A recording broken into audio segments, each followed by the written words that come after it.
up guys, welcome back to Diddy Reviews. I hope you're all well in these uncertain times. Today we're going to be doing another Why Not Build This video, and today we're going to look at the £1,000 mark.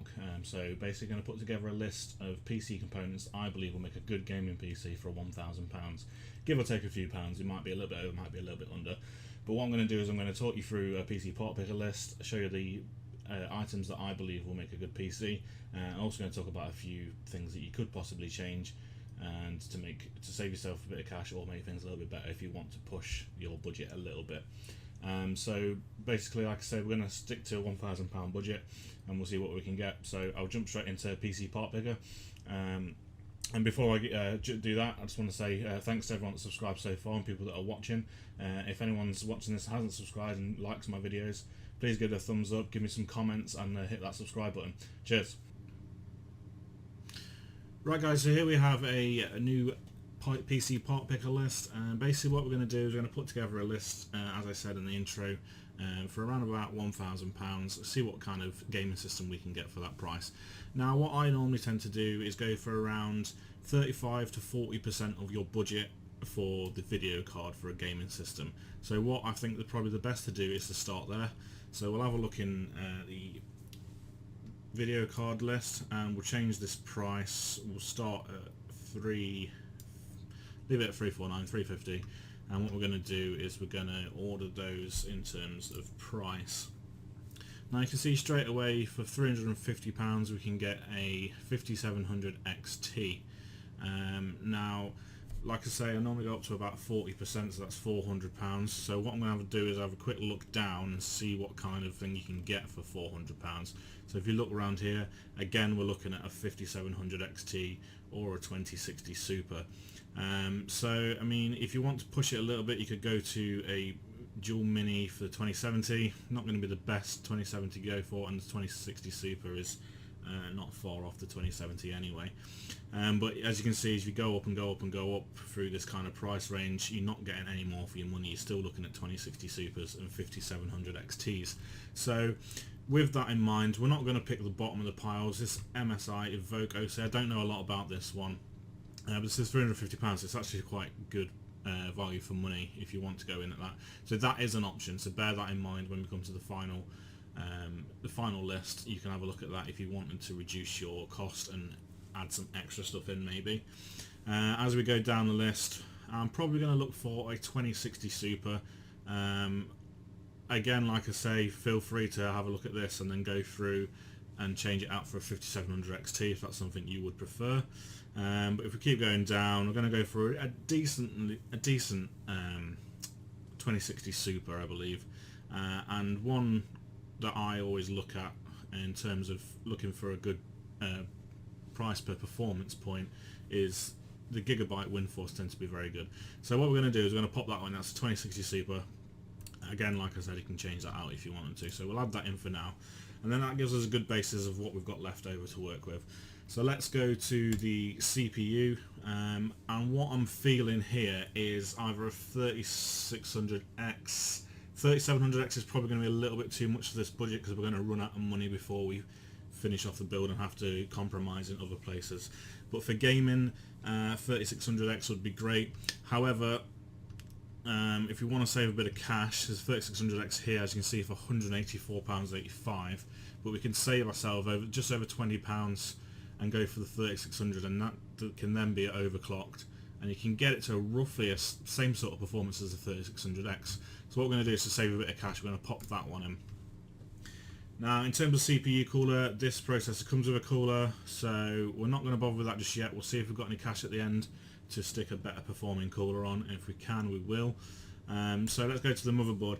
Now with this kind of budget, you're not going to be probably getting any PCIe Gen 4 SSDs in here, so it's probably not really worth going with an X570 board, because you're going to be looking at a budget X570 board, and then you're going to be, it's not going to be the best basically. So you're probably better off going for a good B450 board. So that's what we're going to do. We're going to pop that in, go for price.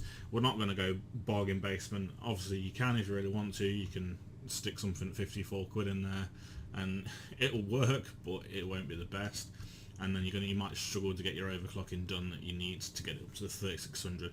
We're going to choose ATX because I just find it easy to look for an ATX build. Obviously you can go for ITX, mini ATX, something like that if you want to do a small form factor. But through looking at what I've done through my research, one of the boards I'm going to go for here is the B450 Tomahawk. Well, the B450 Tomahawk is $103.99 for an extra, less than an extra pound, so you can get the Tomahawk Max. So we're going to throw that one because I know that's a really good board for the price, so you're getting good bang for buck with that one. Obviously it's not got all the bells and whistles of an X570, it's not going to be the most amazing board in the world, but it's going to do the job pretty well for what we want. Now in terms of memory, obviously with being an AMD build, we're going to want as fast as we can get for the money and not spend too much. So what I'm going to do is tick 3200 as a minimum, stick some 3600 in there as well, and then see what comes out. We're going to want at least 16 gig to be a decent gaming build, so we're going to go 2 times 8, you don't want 1 times 16. As you can see in one of my previous videos, describes what happens in terms of only using 1 stick. So what we're going to do is we're going to look down here. Yeah, there's lots of LPX, Corsair memory, it's not a bad buy, so it's £77. But what we're going to do is we're going to spend a little bit more. This can be changed at the end if you want to use it for something else. It's only an extra £8 or so. I'm going to stick the Corsair Vengeance RGB Pro 16 gig because that gives you a little bit of bling in your case, a bit of RGB lighting, 3200 and it's 16 gig, so it's a really good buy there. It's only £85.98. So I'm going to pop that one in. Don't need any additional memory. So storage, again, what we're going to look at here, I'm probably going to say not to go for M.2 for this one, just to save a bit more cash and get a decent sized SSD. So what we're going to do is going to do that, and then we're going to go, what I'm going to look at is something around 500 gig as a boot drive. So I've changed that there. So we've got all these choices down here. There's quite a lot of choices in that kind of price range. £60 for a Kingston A400, Western Digital for an extra couple of pounds, Crucial. I've got one of these Crucials myself, which I know is a very good drive. It's done well. It's obviously not the best, but it's been pretty good for me. But as you can see, for 500 gig instead of 480, we're going to stick this Western Digital Blue in here. £61.18, absolutely brilliant price. Plenty of space to put your operating system on and some, maybe a couple of games and all your frequently used programs. So we're going to stick that one in. Now, as with most of the gaming builds I'm going to look at, we're going to look at putting mechanical driving as well, just to have some mass storage for gaming, because obviously games are huge these days. So we're going to go for a 1 terabyte drive, 7,200 RPM, so we know we're getting a decent drive. And I believe I used this one in my last video for the £600 budget. This Seagate Barracuda, 1 terabyte, 7,200 RPM, 54 megabyte cache, £36.25. You can't go wrong with that. You could go for the Western Digital Caviar Blue. There's not a lot between them, so we're going to go for the cheapest option there. So that's the storage done. That's most of the bare bones of the system are done. What you'll notice here at the top is a compatibility warning. This is because you're using a B450 with a 3rd gen Ryzen, so you're going to need to upgrade. You might need to upgrade the BIOS on that, but these are definitely compatible, so I won't worry about that too much. And then basically what we need to do, we need to look at a case. Now, case is a bit of a weird one. You can spend an absolute fortune on a case. You can spend absolutely pretty much nothing on a case. However, this isn't going to affect your performance at all, really. I mean, obviously, if you've got bad airflow, it's going to heat things up a bit and maybe thermal throttle some of your stuff. But if we go for a half decent case that's going to do the job, then we can get away with not spending too much on a case. Again, as I said at the start, there is stuff you can pick from this, and you can change stuff out if you want to. If you've got an extra £20–30 here and there, you can then basically look at upgrading your case if you want something a bit more fancy. But what I'm going to do is going to look down here. I'm probably going to use this one that I used on my last of these videos for the £600, because you've got a bit of RGB on it. Go with your RAM that's got RGB on it. It looks quite nice. It's not going to be the most amazing in terms of thermals, but we're going to pop that one in there anyway, and we'll look at that later to see whether we can have a bit of spare cash to get something maybe a bit better airflow. And then last but not least, we need a power supply. Let me just go back to the system builder. So if we look, all we need is 354 watts. That's estimated wattage. So we don't need anything crazy. Now, we're going to try and at least get a semi-modular for this kind of build. And we want to change the wattage rating for, let's have a look around the 450 to 500. So we've got a little bit of rooms should we want to upgrade in the future and add some more stuff to it. So we've got all these down here.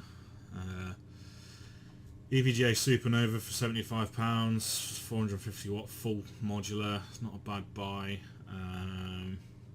Looking down this list, there's quite a lot of stuff you can choose here. £75, what can we get for around that price? So what I'm going to go with here is this Rio Toro Enigma. I've heard really good things about this. I've not used one myself, but as you can see, you're getting 850 watts, 80 plus gold, and fully modular for only £85. It's only £10 more than the EVGA one, and you're getting a lot more headroom for upgrading. I know 850 watt is massively overkill for this system, but like I say, it allows you the ability to upgrade from there. So we're going to stick that one in. So that is basically the build. Now let's have a look at what we're coming down to. £958.91. So that's an absolute great build for the price. So with that money you've saved there, you've got just over £40 to spend now. So you could then go and look at a better CPU cooler, which is probably advisable, or a better case, because the cooler on the AMDs is good enough. Let's just have a quick look in here. Pretty sure it comes with a cooler. Yeah, it comes with the cooler. It is good enough for what you're going to need. So that's something that you can upgrade at a later stage really easily. So what I'm probably going to look at now is if I change this case out, choose a case, we're going to go for something with maybe a bit better airflow. Let's go for ATX Mid Tower again. So let's have a quick look down this list. So we've got a build together. We know we're within budget. We're in really good budget, to be fair, and we've saved ourselves a little bit of cash to be able to splash out on something else. So let's have a quick look down here. Fantex P300 is a good case. I'm not sure how good the airflow is. You only get the one fan with that. Let's look for something to get a few more fans with it, so then we know we're getting to get good airflow to our air cooler. Let's have a look down here. Fractal design. There's a lot of cases to choose from. It's a bit of a minefield really with cases. So what are we looking at here? 275R, what's this one like? There's not very good airflow. So we want to get the best airflow we can. Let's have a look at the P400. No, not a massive fan of that one. Eclipse 360X, that's a nice case. Go to the next page and see what we can get. Jesus, there's a lot of stuff. 270R, Corsica 175R. There's so many cases here. I'm looking for something with really good airflow just to help out that air cooler on the AMD. So let's keep looking. P400S, no, not that one. This one, let's go for this. Corsair 275R airflow. It says it in the name. As you can see from the picture, it's got massive open front through those slots in the front. It's got an included fan. Let's have a quick look in there. See if it comes with any extra fans. I don't know what it comes with. Comes with 3 fans by the looks of the picture. So we're going to go with that. That's going to be a great one because that's going to allow a bit of extra airflow for our build for this air cooler that you've got via AMD. And we're still only at £990. So basically we've got a full build there with a decent case, nice good airflow, says it in the name of the case. We've got a massively overkill power supply, but for the price you can't go wrong with that, and it's fully modular so you can make your build nice and tidy. They do this case in black as well if that's something you're interested in, and you've got a bit of bling now on your RGB RAM. So that's that, guys. I hope this helps, and we'll wrap it up at the end. Right, so that's that, guys. There's the £1,000 PC pot picker list for a nice gaming system, and I believe this is a really good system that's been put together here. I believe it will give you really good performance for your price range, and as I've shown you through the video, there is some sort of things you can change in there. So I've gone with the 3600 to save a little bit of cash, only about 20 odd pounds, but saves a bit and gives you a bit more room to do other things elsewhere. And the 3600 can be overclocked, and you can get it to a sort of similar specs as the 3600X. But obviously, if you did want to include the 3600X instead, then you do have the room there for that. So there is the budget room for that, so you can put that one in if you need to. Also, with the money I saved, as you see, I chose a different case because the first one I went with wasn't the best airflow. I only had the one fan with it, so I changed it out with the extra cash that we'd saved. I changed it out for the Corsair, which is an airflow case, 3 fans in it, and it's really going to. I believe that's really going to help out the air cooler on the AMD. As I said, it's not a bad cooler as it is, so if you can help it out anyway you can, then that's a good thing to do. What else you could do instead of going for that is you could keep the same case as before, or keep it maybe go for a cheaper case, or if you've got a case lying around or whatever, you can do something like that, save yourself a bit more cash. You could then put that extra money into a better cooler. You may even be able to squeeze in a cheap 120 AIO. I don't know, I've not really looked into those for a while, but you might be able to find one to squeeze in to that price range, or maybe go a little bit above the budget. So that's up to you what you want to do with that, but I put this together to show you roughly the kind of stuff that you can get for that kind of price, and it is going to be a great system.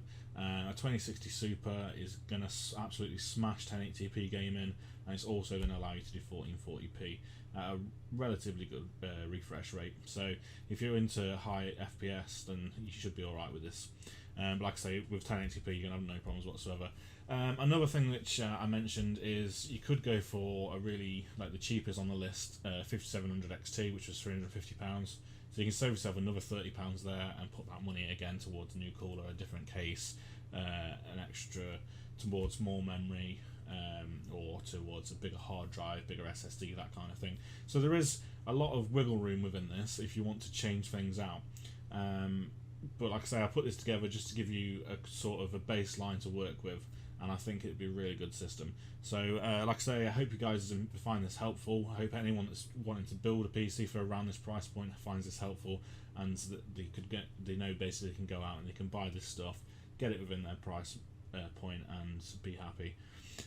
So like I say, I'm going to do more of these videos. This is my second one, and we're going to go up in budget from now. I might go to a £1,500 budget next time, I'm not sure. We'll see what we can get. So make sure you stay tuned if you're interested in this kind of thing. I've got a few more videos coming soon. I haven't done any for a while due to obviously everything that's going off and me having to work extra. So I'm going to hopefully get a few more videos out soon. I'm probably going to look at doing my build video in the Fantex case, which I mentioned in a previous video, hopefully towards the end of this week. I don't know yet. I'm just waiting on a few more parts. So please keep tuned if you're interested in that. Like I say, please give this video a thumbs up or a thumbs down if you didn't like it, and leave any comments. If there's something you'd change in this build, then please let me know, and I can have a look at that myself. And also, if you've got any comments about the channel in general, then I'm always happy to hear them. And again, like I say, don't forget to hit that subscribe button. Cheers guys, see you soon.